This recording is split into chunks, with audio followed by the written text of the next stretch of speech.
I am so honored to be here with you all today, and it is quite humbling to have the opportunity to address this audience. As someone who studies domestic poverty, income inequality, and economic mobility, I've long been intrigued by the relative success of Utah. As many of you might know, when it comes to rates of poverty, income inequality, and economic mobility, Utah boasts some of the best outcomes in the nation. I also feel a bit sheepish standing here today because it is not lost on me that the big takeaway from my research that I'm here to share will likely strike many in the Latter-day Saints community as rather obvious.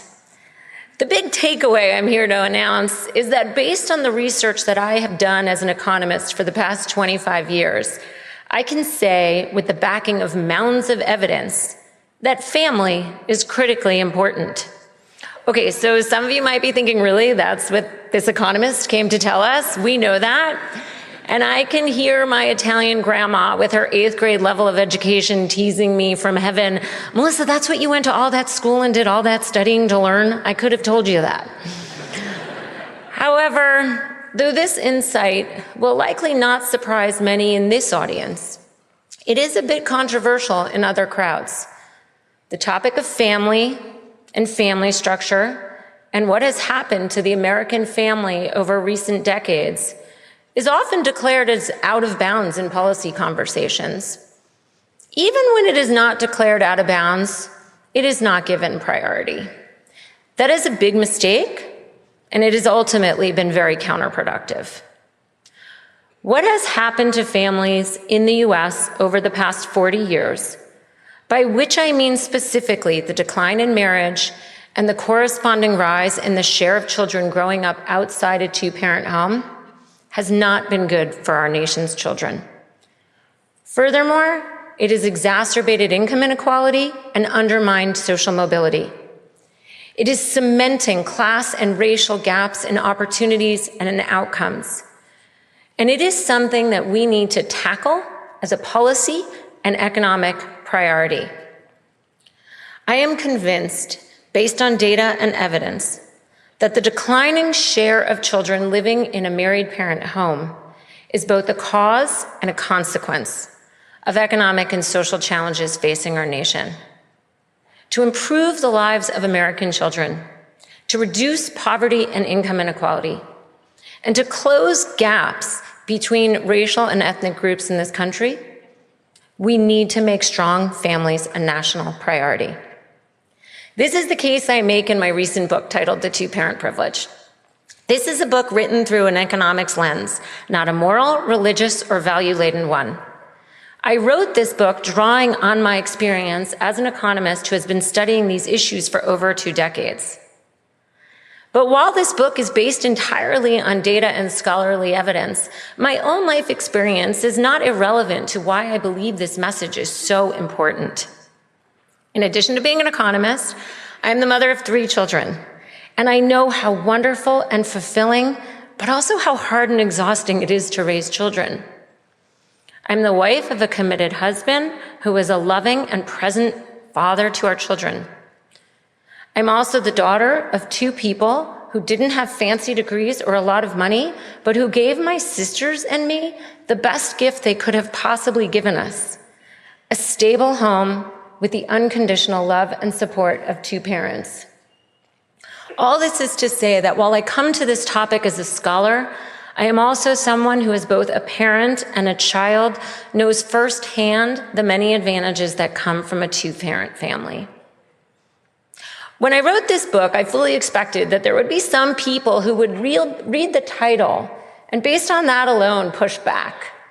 I will admit, however, I did not quite anticipate just how swift and fierce that reaction would be. Immediately after my book came out, there were essays in the New York Times, The Cut, and Salon magazine taking issue with my message. There was a scathing book review in the Washington Post that declared me stuck in the trap of convention. But there were also a lot of affirming reviews, including in the Wall Street Journal, The New Yorker, The Economist, and the Financial Times, among others. But what has been most bolstering to me is that over the course of these months since the book came out, I have received a steady stream of emails, messages, and letters from single parents, divorced parents, grandparents who are helping raise their grandchildren because one of the parents isn't around, adults who were raised by a single parent or divorced parent, all have reached out to tell me that my book resonates with them. They want to tell me about their struggles. They want their story to be told and understood. I have also received many emails and messages from teachers and pediatricians who have written to tell me that they have seen the trends that I am writing about play out in their classrooms and in their offices. And they are relieved that somebody is willing to call attention to this as a widespread economic and social problem. So I stand here today even more emboldened than when I wrote the book to call attention to the decline in marriage and the two-parent family as an economic and social challenge facing our nation, and to say with absolute conviction that we need, as a society, to make strong families a national priority. Okay, with that motivation, I want to spend the next few minutes describing with statistics the trends that I call attention to in the book. So the first set of statistics I'm showing here is based on official US Census data, and it shows children's living arrangements in the United States. And what you can see is that the share of US children living with married parents has fallen from 77% to 63%. Let's pause on that number for just a moment. Now, just over 60% of children in the US live with married parents. That is strikingly low. And yet, the share of children who will spend their entire childhood living continuously with married parents is even lower. Importantly, the share of children living with cohabiting unmarried parents doesn't bring this anywhere close to 100%. Only 8% of US children live with cohabiting parents, meaning at least one parent and that parent's unmarried partner. But even that small number overstates the share of children who are living with their two biological parents. In many of those arrangements, their parent's partner is not their other parent. A very large share of US children, 21%, live with an unpartnered mother. 4.5% live with an unpartnered father, and the remainder live with neither parent. Another way to put these statistics is that 30% of US children are living outside a two-parent home. The share of children in the US living with only one parent is higher than in any of the other 130 countries for which we have this data. This is an exceptionalism that we should not be proud of, and one that does not serve our nation's children well. Furthermore, this is not because of the economic success of American women.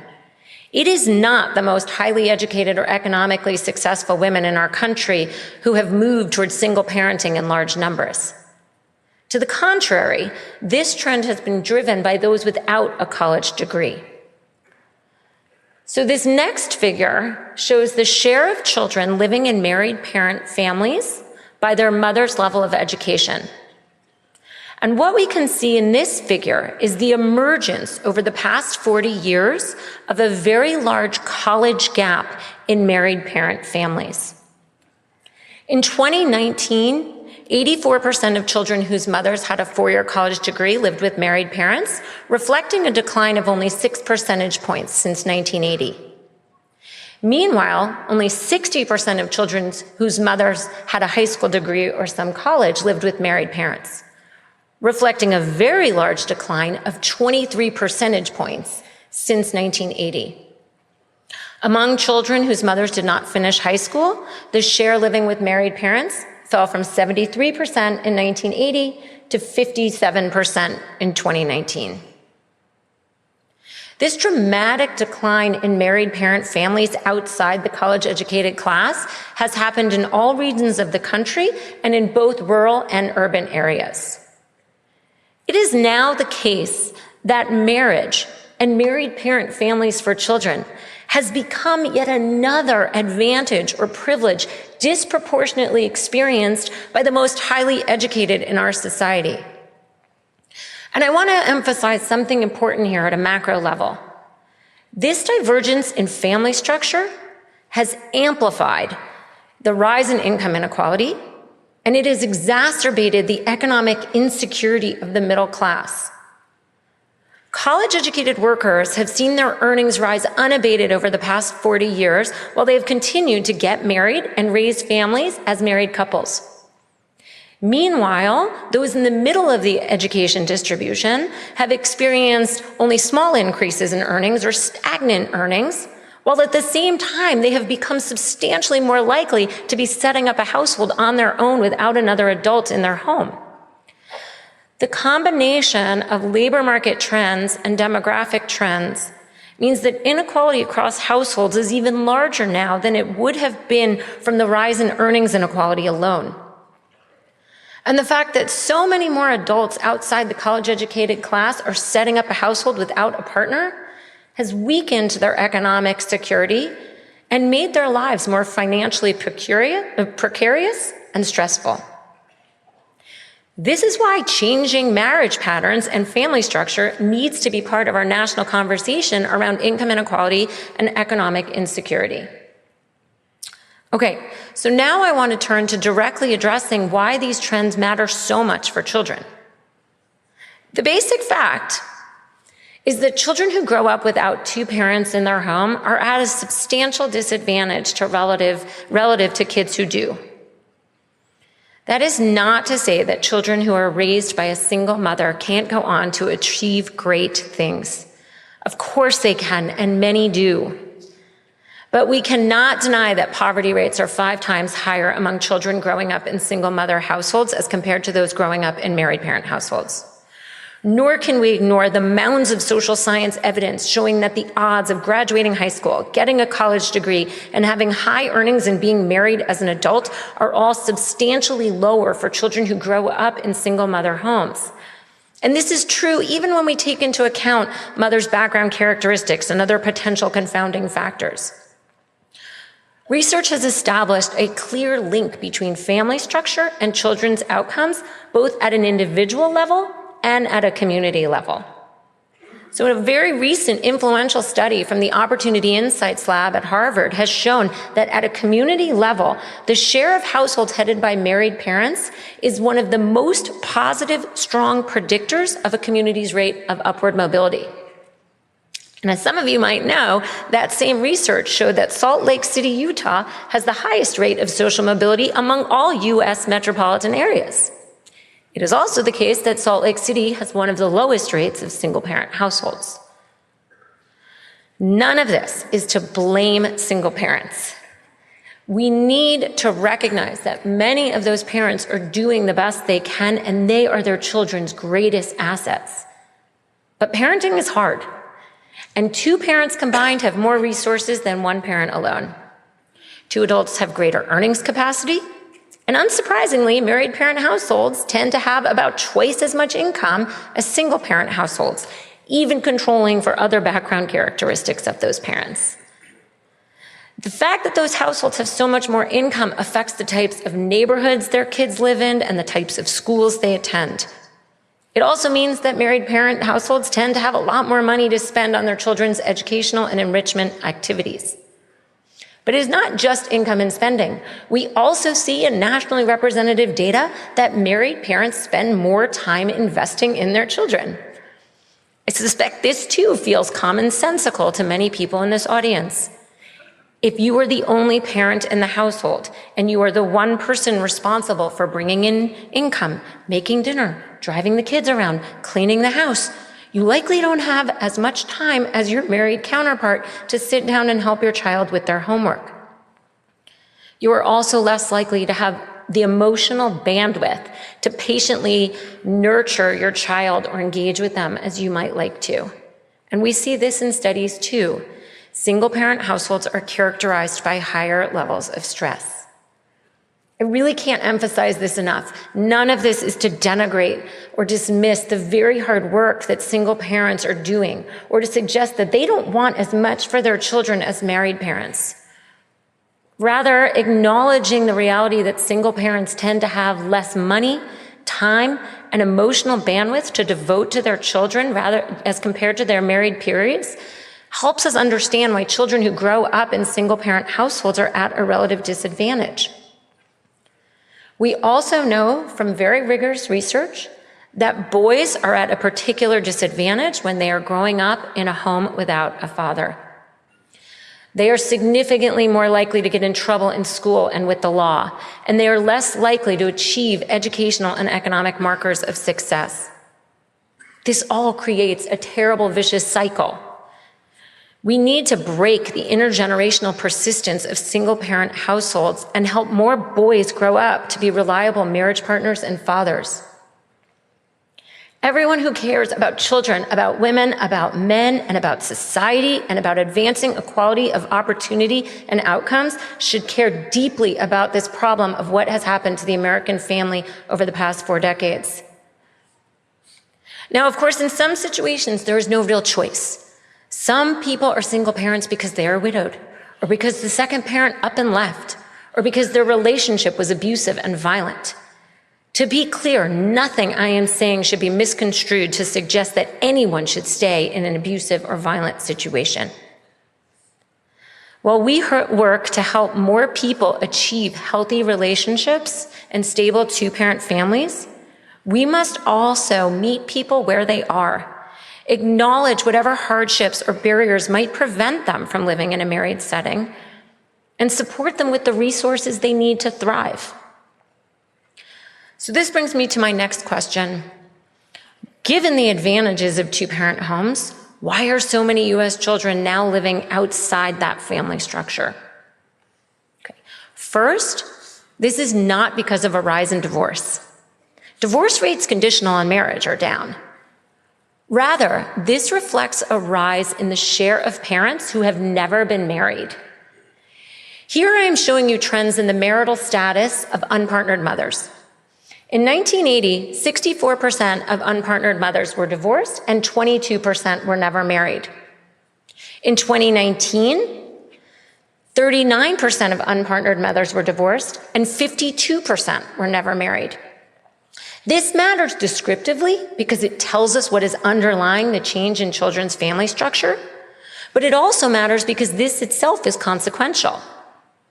Children whose parents are divorced will have spent at least some of their childhood in a 2-parent home, and they are more likely than children whose parents have never been married to receive financial support and spend time with their second parent. Children whose parents have never been married are the most disadvantaged when it comes to missing out on parental resources. Furthermore, there is a class gap here, too. College-educated mothers who are unpartnered are more likely to be divorced than never married. The reverse is true among unpartnered mothers without a college degree. Second, as another point of fact, the increase in the share of children living outside a 2-parent home has happened despite declining birth rates and a stunning drop in teen childbearing. So mothers are older and more educated than in the recent past, and yet the non-marital birth share has more than doubled. 4 out of 10 births in the U.S. are now to unmarried mothers. 4 out of 10. This is an increase from 18% in 1980. When we look at the education level of mothers, we see that the largest increase has been among mothers in the middle of the education distribution. So among mothers with a high school degree or some college, but not a 4-year college degree, the share of their births that are outside of marriage has increased from 25% to 52% in 2019. This is why marriage plays such an important role in the economic story I tell in my book. It is really the changing patterns in marriage and the decoupling of marriage from having and raising children that has led to such a profound change in children's family structure in this country. So the next set of figures plots the shares of men and women between the ages of 30 and 50 who are married going back to 1960.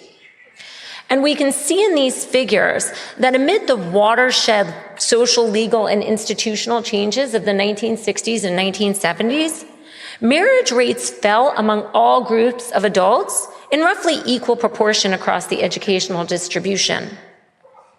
But then in the 1980s, 1990s, and 2000s, the decline in marriage stalled out among those with a four-year college degree, but it continued its steady decline down among those with just a high school degree or some college.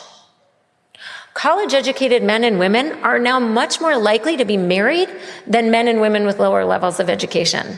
Again, what we're seeing is that marriage has become something of a luxury good, yet another advantage enjoyed disproportionately by the most economically advantaged group in our society, the college-educated. So why did this happen? So my research leads me to believe it is because of both social and economic changes. The broad sweeping narrative that I put forward in my book to explain these changes can be summarized as follows. The 1960s and 1970s brought about major changes in social expectations and norms around marriage, gender roles, and fertility that led to a decline in marriage and a rise in non-marital childbearing. Then we went into the 1980s, 1990s, and early 2000s, and our country experienced a number of economic shocks that affected different groups differently. In particular, the impact of technological change, the adoption of industrial robots, and increased import competition from China all had pretty punishing effects on the labor market outcomes of men in particular without a college degree. And this affected marriage rates. Why? Because the secular marital contract is as much an economic one as anything else. This might not sound very romantic, but that contract involves two adults making a long-term commitment to pool their resources and run a household together. That is a reality. And once we're in a world where men are no longer viewed as reliable breadwinners or stable economic partners, and where women are bringing in just as much earnings as men, then the economic attractiveness of that contract becomes weaker. Combine that with a greater social acceptance of non-marriage, even among adults who have a child together, and what we wind up with is more unmarried parents and ultimately more children growing up in a single-parent home. This is not just hypothetical speculation. There are rigorous empirical studies documenting a causal link from the economic shocks that I've mentioned to a reduction in marriage, a rise in single-parent households, and a rise in child poverty. The fact that economic challenges have spilled over from the labor market to the sphere of the family, with profound implications for children and society, heightens the imperative to address these economic challenges and promote widespread employment and economic security. The problem is that now we're in a new social paradigm, where childbearing and marriage have been decoupled, at least outside the college-educated class, such that economic improvement alone is not going to be enough to reverse the trend. So to be honest, for a long time, I held the view that if we could just improve the economic position of men without a college degree, we'd see a turnaround in the decline in marriage and the rise in non-marital childbearing. But then research I did with Riley Wilson, who is now on the economics faculty here at BYU, changed my thoughts about that. Because what our research showed was that's not the case. So we investigated what happened to family formation in response to local area fracking booms, which increased the employment and earnings of non-college educated men. And we found that in these communities, people responded to their improved financial position by having more kids, but it didn't matter whether they were married or not. And to our surprise, there was no change in the non-marital birth share. Now, interestingly and tellingly, this family formation response differs from what happened during the coal boom and bust of the 1970s and 1980s. In that episode, which affected very similar communities, the increase in men's earnings led to an increase in marriage and a reduction in the non-marital share of births. This and other evidence leads me to the conclusion that economic and social forces interact and reinforce one another. So in the 1970s and 1980s, when the link between marriage and having children was much tighter, we saw a different response. Now that link has been severed in many communities, and so even something like an increase in income that leads to an increase in births does not lead to an increase in marriage or reduction in the share of children being raised outside a married parent home. This implies that reversing the trends I have been talking about will be pretty difficult. It will require both economic and social changes. And this brings me to my final set of observations, which is about what I think we can and should do going forward. Ultimately, I do think that we need to work to restore a widespread norm and an expectation of two-parent homes for children in this country. And we need to do this without stigmatizing the single parents who are doing the best they can. It has to be a positive and affirming message. We also need to take dedicated, wide-scale efforts to improve the economic position of non-college educated workers, especially the men who have been left behind in recent decades. And we need to do this without bemoaning the economic opportunities that have opened up for women. What are the kinds of things I have in mind? Well, we should create more pathways to well-paying jobs, and we should invest in community colleges and career and technical programs that provide skill building and job training to millions of young people and mid-career adults.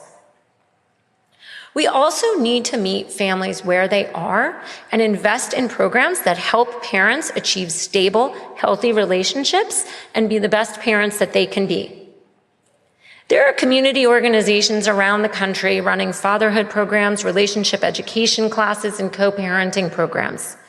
We need more evidence about what works and what doesn't in these spheres, and then we need to scale up funding for the programs that show promising results.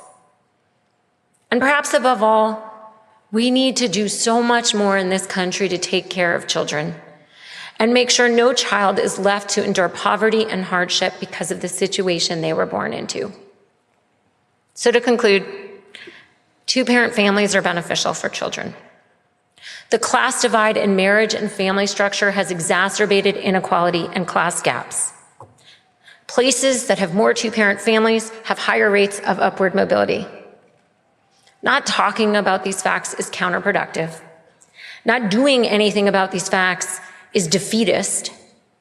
Strong families need to be a national priority. Thank you for having me.